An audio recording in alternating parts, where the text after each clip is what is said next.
우리가 그리스도인이 된다는 것, 이것이 무엇을 의미할까요? 우리가 그리스도인인데 그리스도인이 된다는 것, 과연 무엇을 의미할까? 예수님께서 우리 구원을 위해 이루어 주신 일, 다시 말해서 예수 그리스도의 속죄 피를 의지해서 죄와 사망의 권세에서 벗어나 영원한 생명의 기쁨을 누리는 그 생명의 선물로 받는 그 복음의 효력을 누리게 되는 것을 의미합니다. 단순히 어떤 그 신분의 변화가 아닌 하나님 주신 그 복음의 효력, 그것을 전 생애를 통해서 누리게 된다는, 실제적인 이런 그 감격, 어떤 구원에 대한, 구원의 기쁨에 대한 그 감격을 누리게 되면 우리 안에 어떤 변화가 일어나는가 하면 예수 그리스도를 향한 그 헌신의 마음이 우리 가운데서 일어납니다. 그리고 그 시점에서 하나님은 우리로 하여금 그 믿음의 경주에 임하도록 출발선상으로 우리를 부르십니다. 이게 이제 구원의 역사예요. 근데 한국교회 안에 좀 그 오해가 있습니다. 이 하나님의 그 부르심을 통해서 이 믿음의 경주, 여기에 임할 때 이 상황들이 굉장히 좋을 거라는 그런 기대를 가져요. 잘 될 거다. 왜냐하면 전도할 때 그런 말을 하지 않습니까? 예수 믿고 복 받으세요. 그런 기대를 가져요. 하지만 이 경주가 쉽다고 하는 보장이 사실은 없습니다. 잘못하면 그 과대 광고라고 하잖아요. 예수 믿으면 복 받습니다. 과대 광고일 수 있는 거예요. 경주 내내 우리의 그 옛 시절과 같이 우리의 삶 속에 고통, 범민, 질병, 슬픔, 시련과 역경, 죽음이라고 하는 그 현실이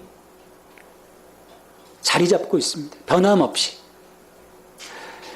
여기에 우리 자신의 어떤 그 인간성, 어떤 잘못된 습관, 개인적인 그 약점들, 또 다른 사람과의 그 갈등, 이런 일들이 순간순간 이 부부배출액처럼 우리를 치고 들어오게 되죠.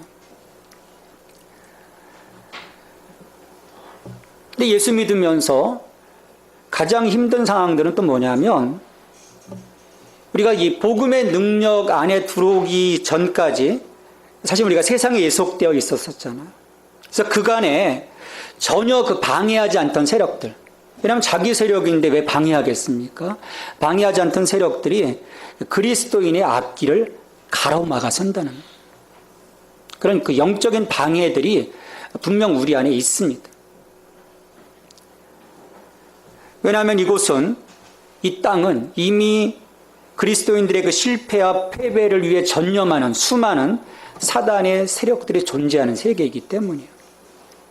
그러니까 결코 우리가 쉽지 않은 길을 지금 달려가고 있는 거죠. 마음을 좀 든든히 잡수셔야 됩니다. 나 그럼에도 불구하고 참 쉽다. 굉장히 긍정적인 사고를 갖고 있는 거죠. 지금까지 이 믿음의 경주가 아닌 세상에서의 경주에 임했던 시간들을 돌이켜보면 대부분 혼자만의 그 외로운 싸움이었습니다. 왜냐하면 이 세상에서의 경기는 이기적인 대결이기 때문이에요. 내가 성공하려면 누군가를 이겨내야 되잖아요. 그러니까 다분히 이타적인 그런 삶이 아닌 이기적인 대결 속에서 어떻게 보면 많은 사람들이 주변에 있는 것 같지만 사실은 외로운 그 싸움을 해가는 그런 그 경주였습니다. 하지만 우리가 새롭게 시작한 이 믿음의 경주, 어떻게 보면 외로운 것 같은데, 나만 가는 것 같은데, 잘 살펴보면 더 이상 외롭게 가야 하는 자리가 아닌 것임을 우리가 알 수 있습니다. 우리가 히브리서 11장에서 이 믿음의 사람들, 그 아벨로부터 시작해서 수많은 그 신구약 중간 시대를 거치면서 예수님 오시기 이전까지 믿음의 삶을 살았던 그 언약의 그림자만을 붙잡고 살았던 사람들의 모습을 볼 수 있었어요. 그리고 오늘 우리 이전까지 믿음의 삶을 살았던 사람들이 또 그들의 그 뒤를 이어왔습니다. 근데 이렇게 언약 백성으로 살았던 수많은 사람들, 이 믿음의 사람들이 우리를 지켜보고 있다는 거예요. 우리를 응원하고 있다는 것입니다. 히브리서 11장에서 이 믿음에 대한 부분들을 강력하게 선포한 이 히브리서의 그 저자는 11장에서 이 12장 1절에서 이러므로 지금 11장의 그 수많은 믿음의 사람들의 그 생생한 모습들을 지금 선포하고 이 사람들에 대해서 이야기하고 언약의 그림자만을 붙잡고도 끝까지 포기하지 않고 하나님 보좌 앞까지 나갔던 이들에 대해서 선포하면서 이러므로 우리에게 구름같이 둘러싼 허다한 증인들이 있다라고 얘기를 합니다. 이 사람들이 그냥 다 가버린 사람들이 아니라는 거예요. 이미 죽었지만 그들이 하나님 나라 가운데 거하지만 또 오늘 동시에 오늘 우리의 삶을 지켜보고 있다는 거예요. 응원하고 있다는 거죠. 우리 스포츠 경기에서 홈 경기하고 어웨이 경기의 분위기는 굉장히 다릅니다. 홈 경기는 어떻습니까? 압도적인 그 홈팬들의 여러와 같은 환호성 속에서 힘이 막 납니다. 근데 어웨이 경기는 어떻습니까? 가보면 난리가 나죠. 욕이 날라오고 막 쓰레기가 날라오고 주눅들 수밖에 없어요. 히브리서의 기자는요, 분명하게 선포하는 거예요. 그냥 보면 여기가 홈 경기가 아니에요. 어웨이 경기 같은 그런 분위기지만 결코 아니라는 거예요. 눈을 뜨라는 것이죠. 너희들 주변에 허다한 증인들이 있다. 그들이 너희들을 지켜보고 있다. 왜냐하면 그 당시 이 히브리서가 읽혀지던 그 당시 교회 상황을 보면 교회가 핍박받던 상황이에요. 어려웠던 상황이죠. 야, 이 길 우리가 꼭 가야 되나? 좀 주저앉고 싶고 피하고 싶은 그런 그 삶의 어떤 그 정황 속에 야, 그렇지 않다. 너희들보다 더한 그 고난과 역경을 거친 그들이 너희들을 지켜보고 있다. 좀 누군가 나를 지켜보고 나를 염려해주고 생각한다는 것.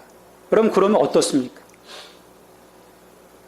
나 혼자라고 생각하기 때문에 나 혼자만의 쓸쓸함, 그 외로움 속에서 우리가 힘들어하는 것이지 누군가 나를 격려해주고 지지해주고 나를 끌어주고 있다면 우리 마음이 달라지게 되는 것입니다.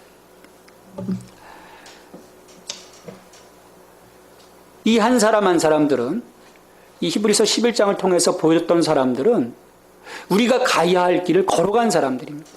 지금 우리가 가는 길이 그 누구도 가보지 않은 그런 길이라면 사실은 어렵죠. 이 길을 어떻게 갈까? 근데 이 한 사람 한 사람이 그들의 그 다양한 모습 속에서 어쩌면 연약하기도 하고 또 쓰러지기도 하지만 그러나 그 와중에 포기하지 않고 끝까지 갔던 사람들이에요. 그러니까 우리가 이 사람들을 통해서 어떤 그 위로를 받느냐 하면 우리가 이들을 볼 수 있다면 이들에 대한 그 믿음을 갖는다면 우리 또한 그 길을 끝까지 달려갈 수 있다고 하는 그 마음을 우리 가운데 심어주는 거예요. 이처럼 우리를 응원하고 지켜봐주는 든든한 응원자들이 있다는 거예요. 히브리서의 저자는 그 당시 그 박해받고 있는 교회 가운데 이들의 모습을 보여주면서 야, 이제 너희들 이들의 응원을 입고 이들에게서 그 믿음의 바톤을 이어받아서 달려갈 때다. 달려가자. 포기하지 말자. 그것을 1절을 통해서 격려가 있는 것입니다. 이처럼 그 든든한 그 후원을 받는 우리들이 이제 경주를 잘 해내는 것이 중요해요. 어떻게 우리가 이 경주를 잘 할 수 있을까? 하나님은 먼저 그들이 그 출발선상에서 달려가기 전에 훈련 지침을 분명하게 하십니다. 모든 무거운 것과 얽매기 쉬운 죄를 벗어버리고, 이 1절 그 중반절에서 보면 모든 무거운 것과 얽매기 쉬운 죄를 벗어버리고, 뛰기에 앞서서 거추장스러운 것들을 다 벗어버리라는 거예요. 이 고대 그리스에서의 그 운동 경기, 경주자는요, 몸이 비만하지 않도록 늘 훈련을 받습니다. 그래서 체중 조절을 해요. 또 경주가 시작되기 전에는 여러분 그 고대 그리스에서의 운동 경기는 어땠을 것 같아요? 옷을 딱 벗으면 그 안에 운동복이 있었을까요? 아니요. 나체로 뛰었습니다. 거추장스러운 것들을 다 벗어버린. 하나님이 이 히브리서 저자를 통해서 그 당시에 그 그림을 분명하게 보여주시는 거예요. 우리 안에 걸치고 있는 내 삶을 짓누르고 있는 모든 것들을 실오라기 하나 걸치지 말고 다 벗어버리라는 거예요. 다 벗어버리는 거예요.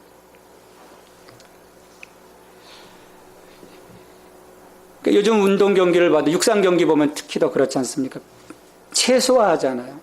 신발도 보면 우리가 보통 신는 신발에 몇 배나 가볍습니다. 굉장히 가벼워요. 깃털 같아요. 옷도 마찬가지입니다. 공기의 저항을 최소한으로 하는 그런 그 제품들을 만들어서 선수들로 하여금 어떤 그 기록들을 내게 하죠.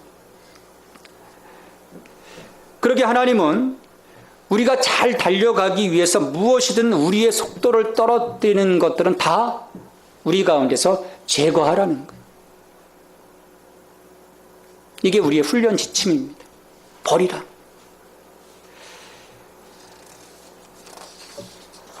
모든 무거운 것과 얽매기 쉬운 죄를 벗어버리고, 여기서 이 무거운 것, 뭐가 무거운 걸까? 무거운 것이라는 것은 이 초가중량, 불필요한 짐을 말합니다. 경주에 방해를 주는 불필요한 것들, 또 나를 걸려 넘어지게 하는 장애물들, 이런 것들을 다 버리라고 하셨는데,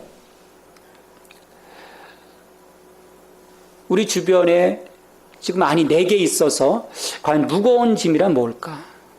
여러분 지금 뭐에 짓눌려 계시나요? 여러분들의 마음, 여러분의 그 생각을 무겁게 하는 것들이 지금 뭡니까?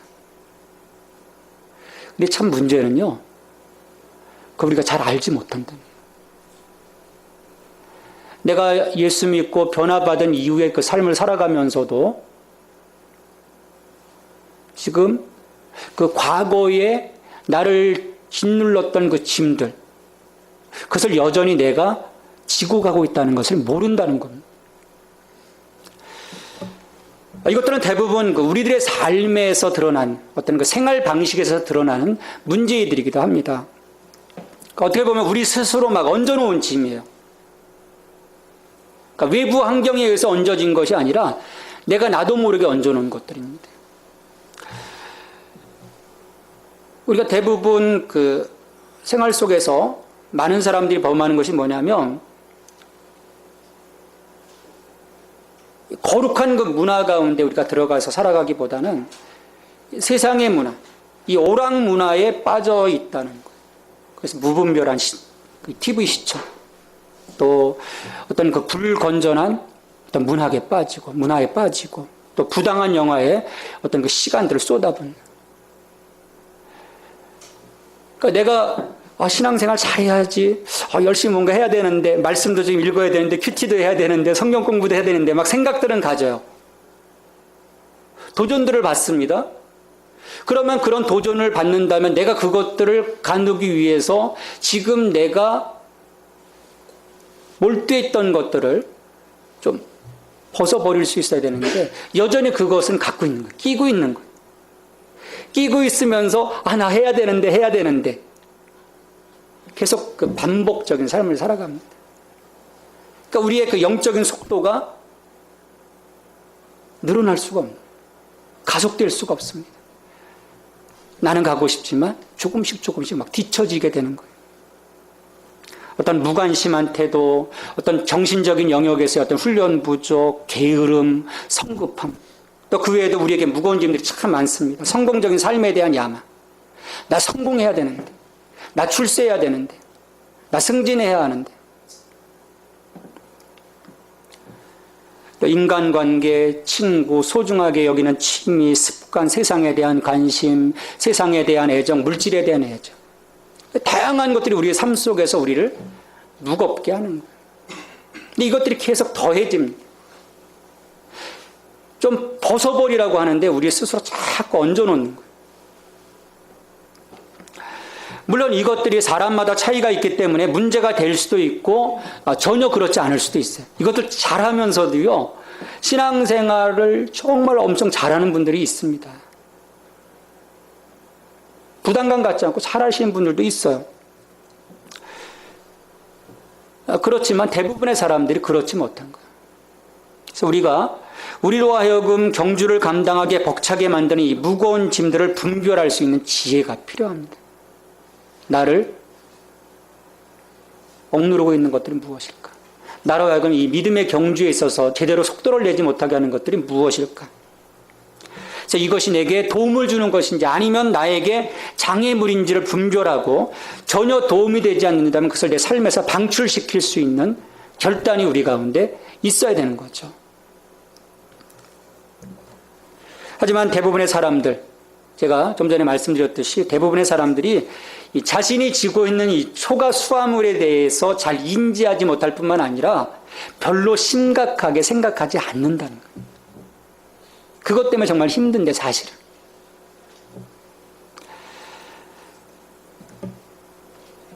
근데 이것이 죄의 문제로 넘어가면 지금 이제 무거운 것을 벗어버리라고 했고 그 다음에 이제 죄, 얽매기 쉬운 죄를 벗어버리라고 하셨는데 죄의 문제로 넘어가면 상황은 훨씬 더 심각해집니다. 이 군더더기 짐들은 우리의 속도를 늦추는 거예요. 이런 그 무거운 것 때문에 우리가 앞으로 나가는 것 좌절되지는 않습니다. 나갑니다. 여러분 걱정하지 마세요. 가다 보면 좀 군뱅이처럼 가긴 가지만 가게 돼 있어요. 근데 죄의 문제는 달라요. 죄는 우리의 발을 걸어 바닥에 넘어뜨립니다. 그로 인해서 더 이상 달려가지 못하게 해요. 더욱이 죄는 우리를 속여서 그 길에서 벗어나도록 우리를 속입니다.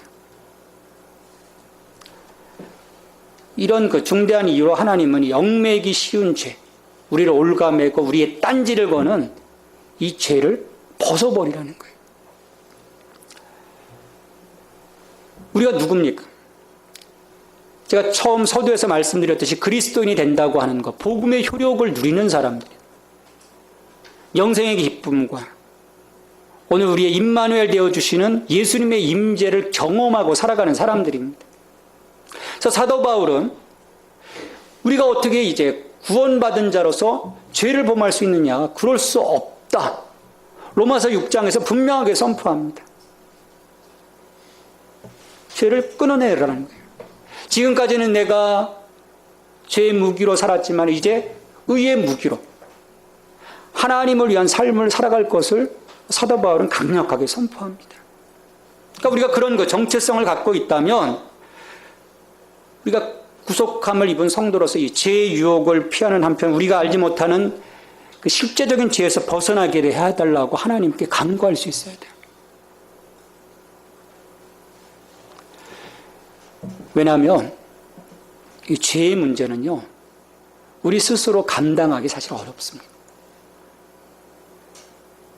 아무리 잘 달려가고 있어도요, 잘 신앙생활하고 있어도요, 한순간에 무너집니다. 우리 그 사무엘서를 보면 그 대표적인 케이스가 다윗 왕이에요. 그 어렸을 그 목동 시절부터 기름 부음 받고 그가 얼마나 하나님과 동행합니다. 우리 시편을 보면 그의 그 신앙의 그 모습들 얼마나 아름답습니까? 가장 모범적인 왕이잖아요. 근데 그가 죄에 심각하게 걸려 넘어지는 순간 그 남의 아내를 범하는 그 순간, 그 성적인 죄를 범하는 그 순간에 자신의 삶과 온 가족, 심지어 나라 전체에 아주 그 끔찍한 영향을 미치는 걸 볼 수 있습니다. 자기 자신은 또 왕의 자리에서 쫓겨나기도 한때는 아들에게 반역이 일어났잖아요. 그 집안에서의 그 엄청난 그 살상들이 일어나고 나라 전체가 악 영향을 미치게 되죠. 우리가 아무리 잘 달려가고 있어도요, 죄에 한 번 넘어지면 그 파장은 너무나 큽니다. 오늘날 우리 주변을 이렇게 둘러보면 참으로 그 많은 그리스도인들, 또 심지어 이 교회 지도자들까지도 얼마나 신속하게 철저하게 죄에 빠질 수 있는지를 볼 수 있어요.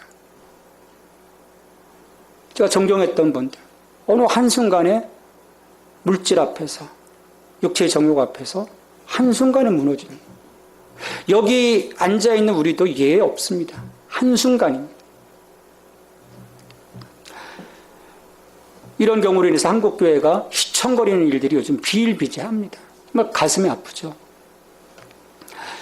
죄는 이런 것, 파괴적인 결과를 낳기 때문에 하나님은 모든 무거운 것과 얽매기 쉬운 죄를 벗어버리라는 거예요. 더 이상 짊어지지 말라는 것이죠. 벗어버려라.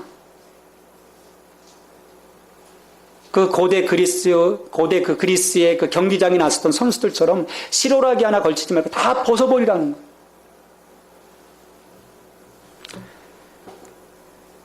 하지만 우리가 적극적으로 죄를 피하지 않으면 금세 길을 벗어나거나 또 걸려 넘어져 있는 어리석은 자신을 보게 될 거예요.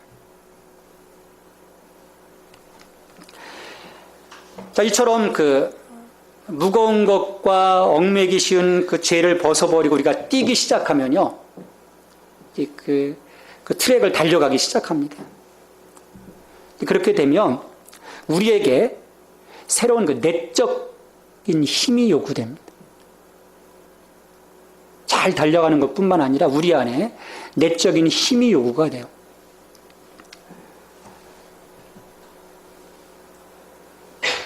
그 며칠 전 우리 블로그에 그 데일리 브레드라고 그 묵상, 영어 묵상을 올리는데 구비구비 인생길이라고 하는 묵상을 올렸어요. 여러분, 구비구비라는 게 뭡니까? 보이지 않는 거예요. 이렇게 돌아가면 또 다른 길이 열려지고 또 돌아가면 또 다른 길이 열려지고 길이 어디로 갈지 모릅니다. 우리가 이 달려가야 할 길, 물론 성경에서 보여주고 있지만 큰 길은 보여주지만 중간중간에 어떤 상황들이 어떻게 펼쳐질지 우리가 알 수가 없어요. 나는 이런 기대를 갖고 갔는데 전혀 다른 상황들이 펼쳐지기도 합니다. 낙심되잖아요. 실망할 수 있잖아요.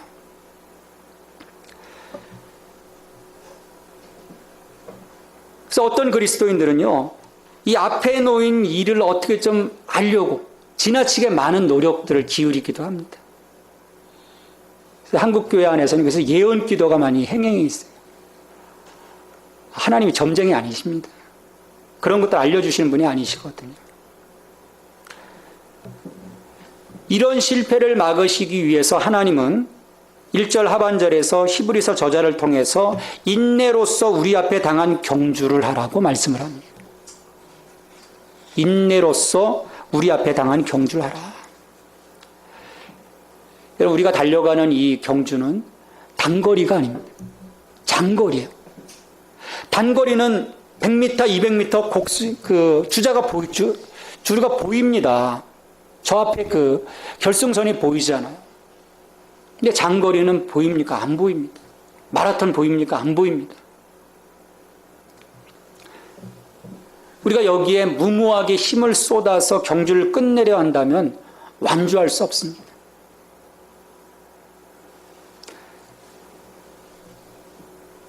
우리의 이 신앙의 경주에서 필요한 미덕은 속도가 아닙니다.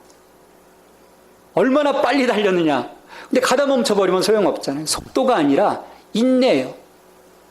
왜냐하면 우리가 예측하고 갈 수 있는 길이 아니기 때문입니다. 하나님이 이 길을 어떻게 끌어가실지 우리가 모르기 때문에 우리는 참고 기다리면서 달려갈 길을 갈 수 있어야 하는 것이죠. 그래야 맞춰질 수 있습니다. 우리가 신앙생활 하면서 어떤 그 회심을 경험하게 되죠. 그럴 때 보면 막 그 종종 격앙된 경험을 하는 분들이 있으세요. 저도 이렇게 이제 교육자 생활하면서 그런 분들을 보게 돼요. 막 뭔가를 막 하고 싶어 하는 거예요. 다 끝내버리고 싶은 거예요. 내가 뭐 해야 됩니까? 이렇게 하면 됩니까? 이렇게 하면 됩니까? 그래서 막 엄청 빠른 속도로 달려가고자 합니다. 근데 그런 분들 보면 대부분 얼마 지나서 꺾여버려요. 그 열의가, 그 열정이 인내로 전환되지 않는다면 그 감격은 금방 식고 말 겁니다. 내 열정이 왜 식었을까? 여러분들 그런 경험들이 있으시잖아요. 내가 주님을 만나고 야, 내가 이제부터는 주님을 위해 살겠다. 그런 경험들이 있을 거예요. 그 열정이 있을 거예요. 근데 지금 보면 그 열정이 식어 있단 말이야. 왜 식었을까? 이 열정이 인내로 전환되지 못했기 때문이에요.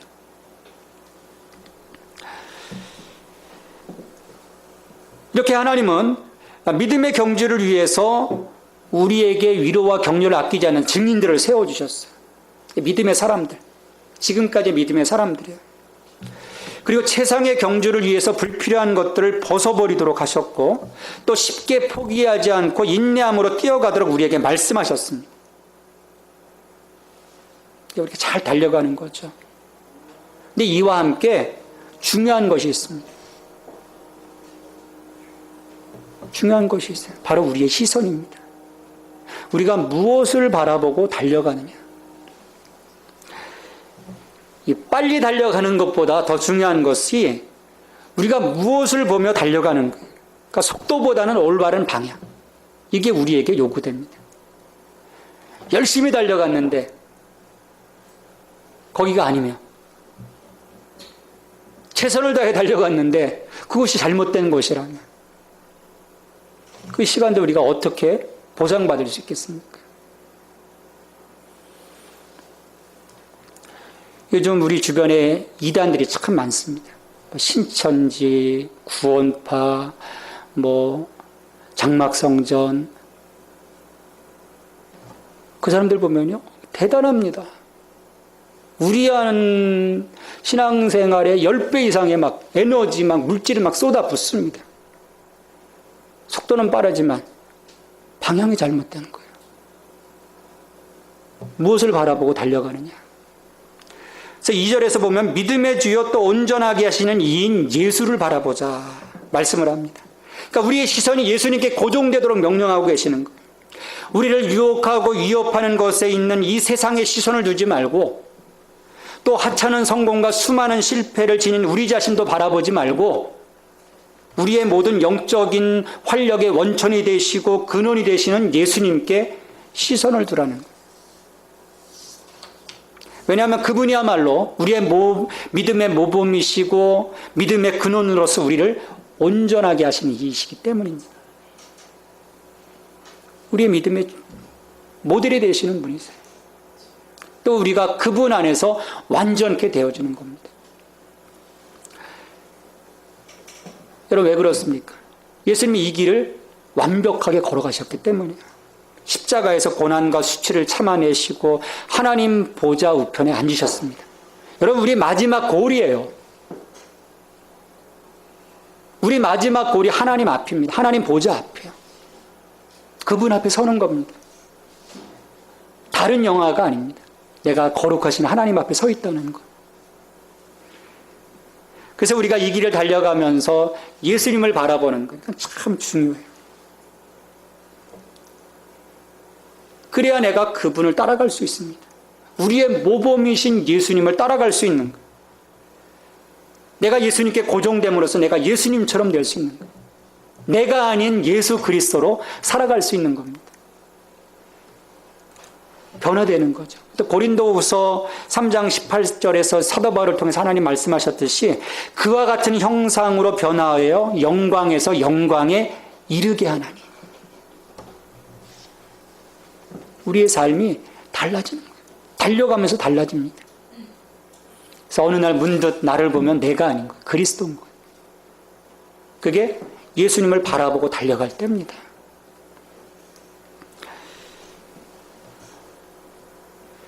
이 원리를 이해하는 것이 참 중요합니다.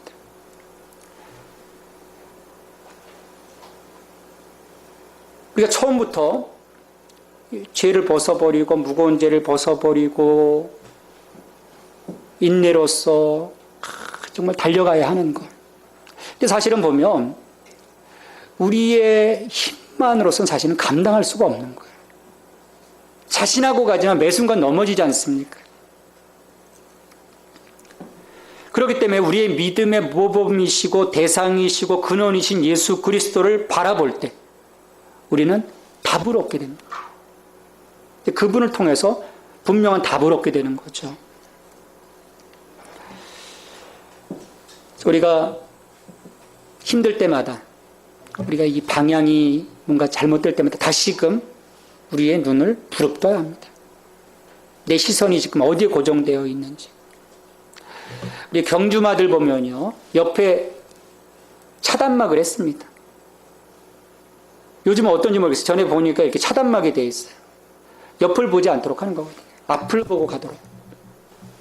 여러분, 우리가 차단막을 해야 합니다. 예수님께 우리의 시선을 고정시켜야 되죠. 그러면 우리가 가야 할 길이 어딘지 분명하게 보이게 됩니다. 자, 이처럼 하나님께서 우리로 하여금 버리게 하시고 또 시선을 예수 그리스도에게로 분명하게 고정하게 하시고 달려가도록 하셨어요.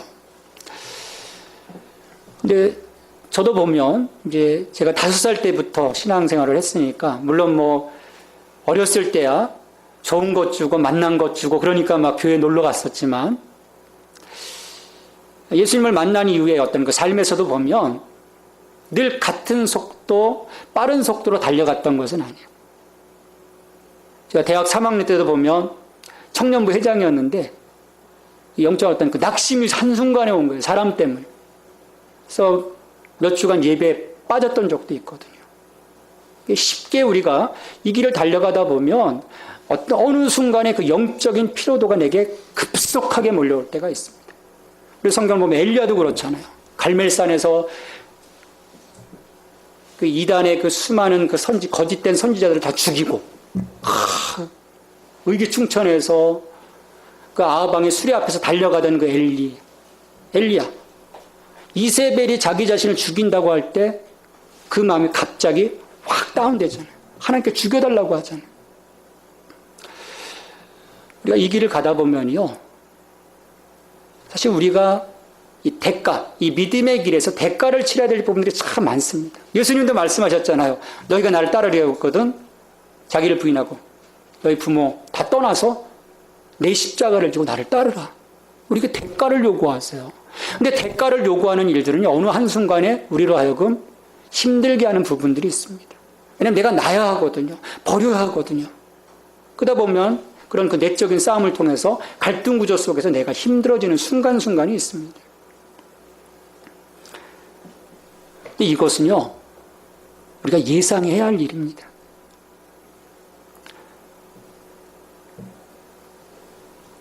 그렇지만 이 문제 때문에 우리가 걱정할 이유는 없어요.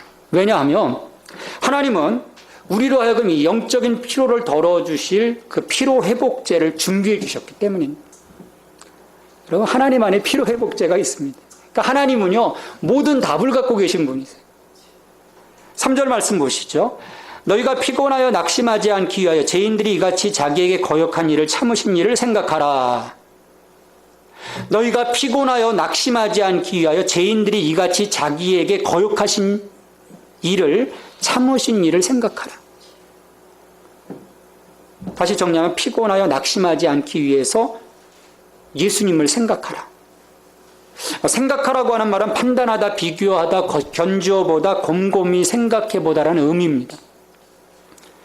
이것은 우리 주 예수 그리스도를 묵상하고 우리의 마음을 그분이 차지하게 하시라는 말씀입니다. 다시 말해서 내가 그리스도를 묵상하고 그리스도로 채워지면, 내가 그분께 사로잡히면 공궁한 때, 피곤할 때, 낙심할 때 큰 힘이 된다. 그러니까 2절에서는 우리의 믿음의 주에 온전케 하시는 이인 예수를 바라봐라. 이건 시선의 문제입니다. 우리가 무엇을 바라보고 가느냐. 이 3절은요, 우리 마음과 생각의 문제입니다. 우리의 시선, 우리의 마음과 생각. 그래서 우리가 이 가는 길에 있어서 피곤하고 어느 순간에 마음에 냉랭해짐이 있고 지치고 낙심될 때 예수 그리스도를 깊이 생각하라는 거예요. 이 길을 걸어가신 분, 참고 걸어가신 분.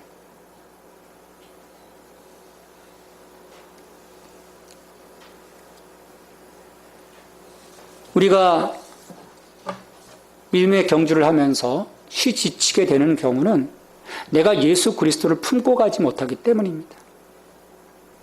내 안에 예수로 채워지지 않았기 때문이에요. 그러니까 우리가 예수님을 품고 달려가야 합니다. 내가 예수님을 바라볼 뿐만 아니라 그분을 내 안에 모시고 달려가야 되는 거예요. 그럼 지칠 겨를이 없습니다. 그러니까 어느 한 순간 우리가 지쳤을 때 보면요, 다른 것들로 채워져 있을 때입니다.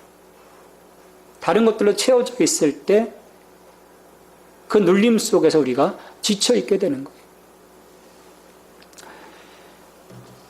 우리가 예수님을 품고 달리면 그분이 나를 끊임없이 달리도록 하는 에너지가 될 겁니다. 자, 이렇게 우리는 든든한 믿음의 관중, 증인들, 그리고 우리의 힘과 능력이신 예수 그리스도 앞에 서 있습니다. 또 뿐만 아니라 오늘 우리 옆에 있는 지체들이 있어요. 옆에 있는 우리 거룩함의 지체들이 있잖아요. 믿음의 네트워크 안에 있는. 결코 우리는 혼자 외롭게 믿음의 경주를 하고 있지 않습니다. 우리의 결승점까지 이 믿음의 증인들은 박수를 쳐줄 거예요. 또 우리 믿음의 지체들 같이 기도하면서 가게 될 겁니다.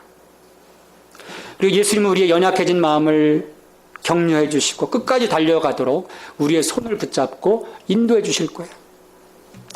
흔들리는 마음을 굳게 잡아주실 겁니다. 그렇게 담대함으로 달려가 결승선을 통과할 때 하나님은 우리에게 승리의 면류관을 씌워주실 것입니다. 그러기에 이 그리스도를 향한 이 믿음은 그 어떤 신비로운 힘이 아닙니다. 매일매일 날마다 우리들이 인내로서 우리의 경주를 지속하게 하는 힘이 바로 믿음입니다. 평상시의 모습, 거룩함의 모습을 이어가도록 하시는 힘이라는 거예요. 이 힘으로 우리가 마지막 날 주님 앞에 서는 그날까지 잘 달려가서 결승선 테이프를 딱 끊게 될 때 우리는 하나님의 기쁨이 되고 하나님의 자랑이 될 것입니다. 그 같은 기대와 소망을 가지고 오늘도 믿음 안에서 인내함으로 예수 그리스도를 바라보고 예수 그리스도를 마음에 품고 달려가는 여러분이 되기를 간절히 바랍니다. 하나님 아버지 감사합니다. 저희로 하여금 이 믿음의 길에 서게 하시고 주님 여기에서 우리의 그 모든 무거운 짐, 얽매이기 쉬운 죄를 벗어버리고 예수 그리스도를 바라보며 인내함으로 달려가게 하시고 예수를 품고 끝까지 갈 수 있도록 저희들을 세워주시니 감사합니다. 이 길에서 결코 다른 것 바라보지 않게 하여 주시고 다른 세상의 것들 품지 않게 하여 주시고 온전히 주의 백성으로서 온전한 이 믿음의 경주를 이기며 나갈 수 있도록 축복해 주시옵소서. 예수님의 이름으로 기도하옵나이다. 아멘.